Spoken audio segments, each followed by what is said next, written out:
वो जय श्री कृष्ण, जय श्री राम, जय श्री राधे राधे, जय श्री महाकाल। इस प्रवचन में आपको श्रवण कराएंगे उद्धव जी से विदा होकर विदुर जी का मैत्रेय ऋषि के पास जाना। उद्धव जी ने कहा, फिर विप्रों की आज्ञा पाकर यादवों ने भोजन किया और बारुणी मदिरा पी।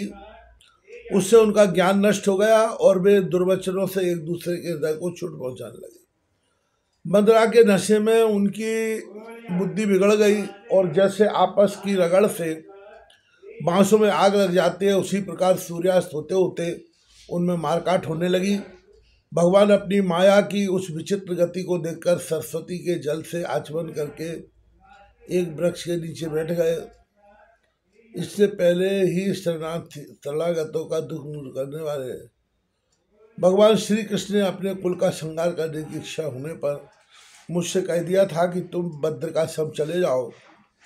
विदुर जी इससे यद्यपि मैं उनका आशय समझ गया था कि तो भी स्वामी के चरणों का वियोग न सह सकने के कारण मैं उनके पीछे पीछे प्रवासित हो गया। वहां मैंने देखा कि जो सबके आशय है किंतु जिनका कोई आश्रय नहीं है, वे प्रियतम प्रभु शोभा धाम श्याम सुंदर सरस्वती के तट पर अकेले ही बैठे हैं। दिव्य विशुद्ध शक्तिमय अत्यंत सुंदर श्याम शरीर है, शांति से भरी रत्नारी आंखें हैं, उनकी चार भुजाएं और रेशमी पीताम्बर देखकर मैंने उनको दूर से ही पहचान लिया। वे एक पीपल के छोटे से वृक्ष का सहारा लिए बाईं जांघ पर दाया चरण कमल रखे हुए थे। भोजन पान का त्याग कर देने पर भी वे आनंद से प्रफुल्लित हो रहे थे। इसी समय व्यास जी के प्रिय मित्र भागवत सिद्ध मैत्रेय जी लोकों में स्वच्छंद विचरण करते हुए वहां आ पहुंचे। मैत्रेय मुनि ने भगवान के अनुरागी भक्त हैं। आनंद और भक्तिभाव से उनकी गर्दन झुक रही थी। उनके सामने ही श्री हरि ने प्रेम एवं संस्कार युक्त चितवन से मुझे आनंदित करते हुए कहा। श्री भगवान कहने लगे, मैं तुम्हारी अलौकिक अभिलाषा जानता हूँ, इसलिए मैं तुम्हें वह साधन देता हूँ जो दूसरों के लिए अत्यंत दुर्लभ है। उद्धव, तुम पूर्व जन्म में वसु थे। विश्व की रचना करने वाले प्रजापतियों और वसुओं के यज्ञ में मुझे पाने की इच्छा से तुमने मेरी आराधना की थी। साधु स्वभाव उद्धव, संसार में तुम्हारा यह अंतिम जन्म है, क्योंकि इसमें तुमने मेरा अनुग्रह प्राप्त कर लिया है। अब मैं मृत्यलोक की को छोड़कर अपने धाम में जाना चाहता हूँ। इस समय यहाँ एकांत में तुमने अपनी अनन्य भक्ति के कारण ही मेरा दर्शन पाया है। यह बड़े सौभाग्य की बात है। पूर्व काल में पाद्य कल्प के आरंभ में मैंने अपने नाभि कमल पर बैठे हुए ब्रह्मा को अपनी महिमा के प्रकट करने वाले जिस श्रेष्ठ ज्ञान का उपदेश दिया था और जिसे विवेकी लोग भागवत कहते हैं, यही मैं तुम्हें देता हूँ। विदुर जी मुझ पर तो प्रतिक्षण उन परम पुरुष की कृपा बरसा करती थी। उस समय उनके इस प्रकार आदर पूर्वक कहने से स्नेहवश मुझे रोमांच हो आया। मेरी वाणी गदगद हो गई और नेत्रों से आंसुओं की धारा बहने लगी। उस समय मैंने हाथ जोड़कर उनसे कहा, स्वामी, आपके चरण कमलों की सेवा करने वाले पुरुषों को इस संसार में अर्थ, धर्म, काम और मोक्ष, इन चारों में से कोई भी पदार्थ दुर्लभ नहीं है। तथापि मुझे उनमें से किसी की इच्छा नहीं है। मैं तो केवल आपके चरण कमलों की सेवा के लिए ही लालायत रहता हूँ। प्रभु, आप निष्प्रय होकर भी कर्म करते हैं, अजन्मा होकर भी जन्म लेते हैं, काल रूप होकर भी शत्रु भय से डरते हैं और द्वारका के किले में जाकर छिपा रहते हैं। तो स्वामी होकर भी 16,000 स्त्रियों के साथ रमण करते हैं। इन विचित्र चरित्रों को देखकर विद्वानों की बुद्धि भी चक्कर में पड़ जाती है। देव, आपका स्वरूप सर्व था अबाध और अखंड है, फिर भी आप सलाह लेने के लिए मुझे बुलाकर जो भूले मनुष्यों की तरह बड़ी सावधानी से मेरी सम्मति पूछा करते हैं। प्रभु, आपकी वह लीला मेरे मन को मोहित कर देती है। स्वामिन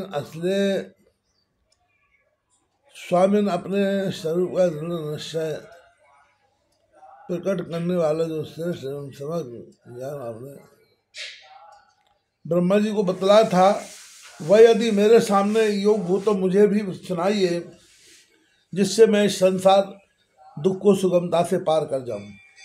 जब इस प्रकार मैंने अपने हृदय का भाव निवेदित किया, तब परम पुरुष कमल नयन भगवान श्री कृष्ण ने मुझे अपने स्वरूप की परम स्थिति का उपदेश दिया। इस प्रकार पूज्यपाद गुरु श्री कृष्ण ने आत्म तत्व की उपलब्धि का साधन सुनकर तथा उन प्रभु के चरणों की वंदना और परिक्रमा करके मैं आया हूँ इस समय बताते हुए मेरा चित्त अत्यंत व्याकुल हो रहा है। विदुर जी, पहले तो उनके दर्शन पाकर मुझे आनंद हुआ था, किंतु अब तो मेरे हृदय की उनकी विरह व्यथा अत्यंत पीड़ित कर रही है। अब मैं उनके प्रिय क्षेत्र बद्रिकाश्रम की ओर जा रहा हूँ, जहाँ भगवान श्री नारायण देव और नर के दोनों ऋषि लोगों पर अनुग्रह करने के लिए दीर्घकालीन सौम्य दूसरों को सुख पहुँचाने वाली एवं कठिन तपस्या कर रहे हैं। सुखदेव जी कहते हैं, इस प्रकार उद्धव जी मुख से अपने प्रिय बंधुओं के विनाश का असह्य समाचार सुनकर परम ज्ञानी विदुर जी को जो शोक उत्पन्न हुआ उसे उन्होंने ज्ञान द्वारा शांत कर दिया। जब भगवान श्री कृष्ण के परिकरों में प्रधान सेनापति उद्धव जी बद्रिकाश्रम की ओर जाने लगे, तब कुरुश्रेष्ठ विदुर जी ने श्रद्धापूर्वक मुझसे पूछा। विदुर जी ने पूछा, उद्धव जी, योगेश्वर भगवान श्री कृष्ण अपने स्वरूप के गूढ़ रहस्य को प्रकट करने वाला जो परम ज्ञान आपसे कहा था, वह आप हमें भी सुनाइए, क्योंकि भगवान के सेवक तो अपने सेवकों का कार्य सिद्ध करने के लिए ही विचरा करते हैं।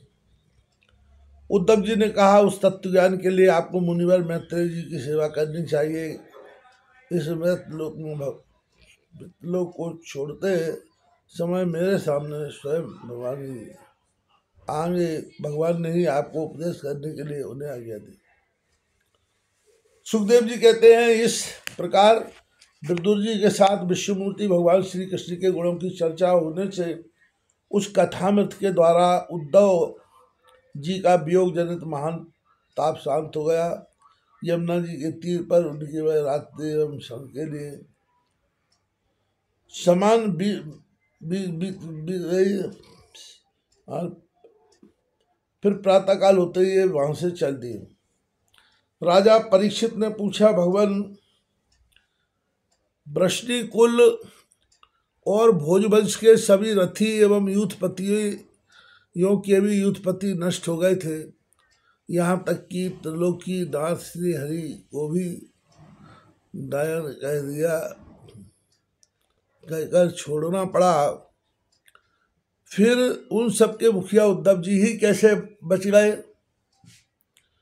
श्री सुखदेव जी ने कहा, जिनकी इच्छा कभी व्यर्थ नहीं होती, उन श्री हरि ने विप्रों के शाप रूप काल के बहाने अपनी कुल का संहार कर अपने अविग्रह को त्यागती तबाय।